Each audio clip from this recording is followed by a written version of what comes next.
Today, you will learn the 3 secret keys to Adam Sandler's legendary principles that have helped him maintain an incredibly successful career over 3 decades.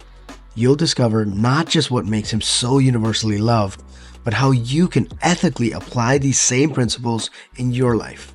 And just by being aware of them, you'll start noticing how other charismatic people use them too. We found 3 brilliant psychological tricks that Sandler unconsciously uses to win people over instantly. So you're about to discover why being likable might be even more powerful than being just funny, and how you can master both. Oh, Let's do it. did you like playing a Jewish person in Uncut Gems?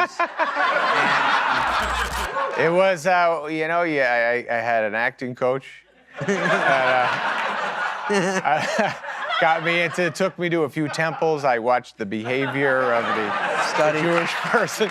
So this is how it is. Yes, okay, I okay. see. Yes, it was fun. I think most of my characters in my life, I land on the Jewish person. There are times I think I've been a character who's not Jewish, maybe 1 or 2 movies, but it always midway through the shoot, they go, you know what, let's make him Jewish. This is not working out. But do you see, like, for Uncut Gems, which I saw, I thought was great. Let's watch this moment carefully. When asked about acting Jewish, most celebrities might even get defensive, but Sandler, he doubles down with the most ridiculous answer possible. Oh yeah, I had an acting coach that takes me to temples. It takes what could be an awkward moment and turns it into comedy gold. But here's the real genius. The key takeaway here is that owning who you are, including your background and perceived differences, can become your strength. When you're comfortable with yourself, others become comfortable with you. So, instead of hiding what makes you unique, try embracing it with humor and confidence. Start by identifying your most obvious characteristics: height, accent, background. Practice turning potential insecurities into playful jokes. Use the beat 'em to it technique. Mention what others might be thinking. Keep it light and avoid self-pity. For example, you can say, as a short guy, I've become an expert at spotting step stools in every room I enter. Thanks, guys. I love that you came to that. You were the funniest because David came to the premiere, and I get a text like halfway into the movie. What time does it start? And I was like, he didn't show. You got me. I was like, you didn't show up, or Almost there. Yeah, almost there. First of all, I just heard today that it's setting records in like limited theater. The friendship factor. This clip is pure Sandler magic. He's telling a story about Spade texting him during his own movie premiere, and just watch their interaction. That laugh, that's not your typical Hollywood fake laugh. These guys have been friends for 30 years, and you can feel it. It's like watching your 2 funniest friends riff at a barbecue. Watch how he tells this story about Spade texting during the movie premiere, and that laugh between them, that's 30 years of friendship right there. Real, unforced, and hilarious. Some quick tips how you can use it in your life. Used shared history. Reference funny moments you've had together. For example, you can say something like, this is just like that time you got lost driving to my house for the 50th time. Create loving roasts. Only tease about things that they're comfortable with. Mix criticism with obvious affection. For example, you can say, only you would show up to a wedding in Crocs and somehow pull it off. Build inside jokes. Take small moments and make them recurring jokes. Let them evolve naturally.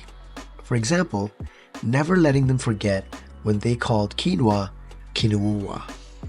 Remember, the best friendship humor comes from genuine connection, not forced jokes. It's about celebrating your shared experiences and showing how well you know each other. I didn't even, because I'm not that smart, so I'm like, I think that guy's Adam. Everyone's like, shut up. But it was cool. Davey, you should do a, it's a funny movie, Uncut Gems, but it's like kind of hardcore. Yeah. You'd be so awesome in a movie like that. You would be incredible. He's a badass, David. Well, You don't have time now that you have the show. No, I know, but The hype man. Now, this is fascinating. Notice how Sandler keeps calling Spade Davy. There's something deeper happening here. While most Hollywood stars are busy promoting themselves, Sandler actively is building up his friend. He's still the same guy from the SNL days, just with a bigger platform. So the lesson here is that Sandler teaches us that lifting others up does not diminish your own light.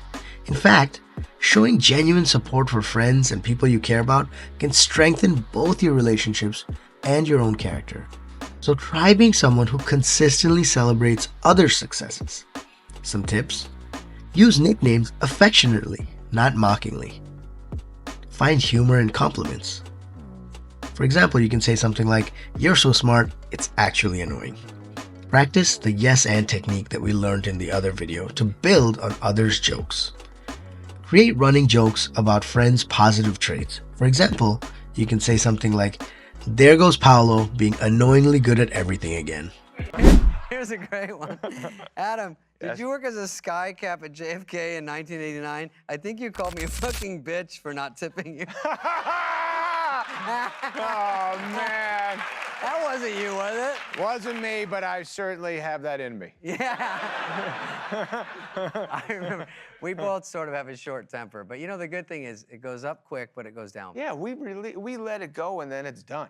I Maybe don't you like- don't let it out as much as me. You hold on to it. You get quiet. I snap. You get a little quiet, and then you all of a sudden go for like maybe 4 sentences. I think I'm supposed to behave around you. It's usually on a set, but Right. when I'm around my own thing, I can do it. You had a snap-a-doodle. You had a snap-a-doodle the last day of Grown Ups 1. Oh, I smashed my trailer up. Yeah, Oh, he yeah. had a little. Yeah. He had enough. You missed your flight or something. You wanted to get out of town. Because you made me miss it. You told me, no. Now here it comes again. He's getting snappy. I'm like, no, I was going, Salma was going to fly me on her plane the next day. I was wrapped. Oh, right, So I right. wrapped out of the hotel, and then I wrapped out. Salma's got 6 planes. Salma Hayek. Yeah. You want one, baby? So we were wrapping on a Friday, Yes. and then so I wrapped my hotel, and then I wrapped on my trailer. Right. And then at midnight, I had 1 shot left, and they knock, and they go, "Good news, you're wrapped." And I go, "Yes." And they go, "Bad news, we're adding a scene." Adam had a funny idea for Monday night. I go, Oh, "Today's really? Friday." So I stayed and checked back in the hotel. Salma was like, "Bye-bye, hola." Adios. Natural rapport and Oh, callbacks. And then, This shows us that authentic relationships create the best connections. You don't need scripted jokes to be funny. Some of the best humor comes from shared experiences and inside jokes with friends. Focus on building genuine relationships rather than trying to impress people. This shows us that authentic relationships create the best connections. You don't need scripted jokes to be funny. Some of the best humor comes from shared experiences and inside jokes with friends. Focus on building genuine relationships rather than trying to impress people. Some comedy tips: listen carefully to the conversation for potential callback opportunities. Keep a mental note of funny moments to reference later. Practice the rule of 3. Reference something 3 times in different ways.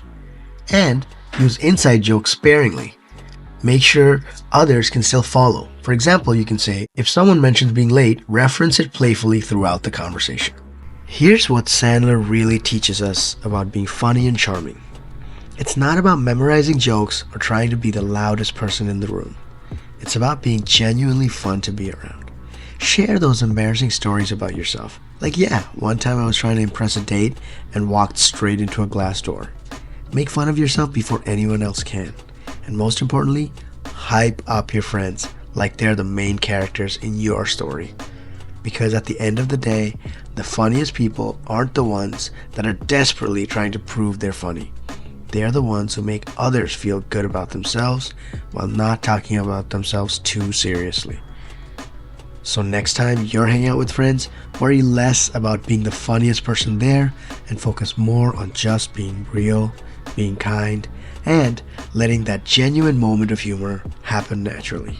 But hey, I'm curious, what's your favorite Sandler moment? drop it in the comments below. And if you enjoyed this breakdown, hit that subscribe button for more deep dives into what makes comedy actually work and how you can be more funny and charming for your friends and family. See you in the next video.